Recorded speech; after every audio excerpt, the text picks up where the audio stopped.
I had lunch today with a very good friend of mine. He's been an importer for years of Chinese goods.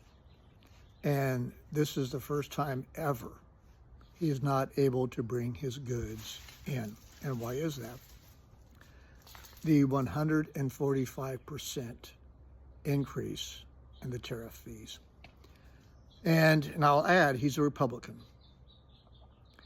And he's just really frustrated with misinformation.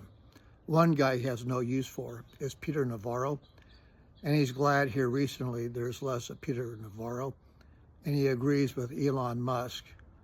Navarro, his intelligence, is like a sack of bricks.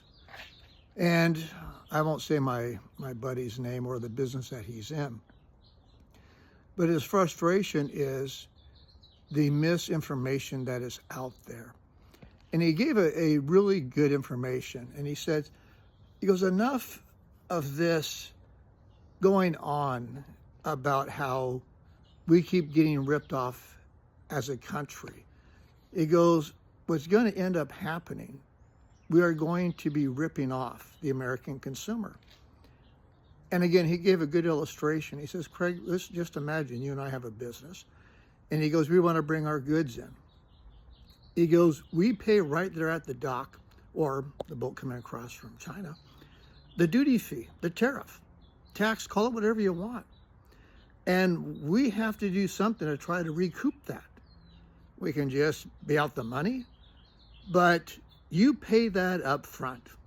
And so, yeah, when Trump is saying that, look, all this money we're making, the government, yeah, they've made a lot of money. But he says, like this 145%. He says, I can't eat this.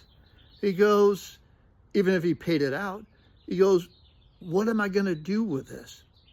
He goes, first of all, he goes, I hope cooler heads prevail and they come up with some game plan that makes sense. And whatever that is, he goes, yeah, maybe I can absorb some of that.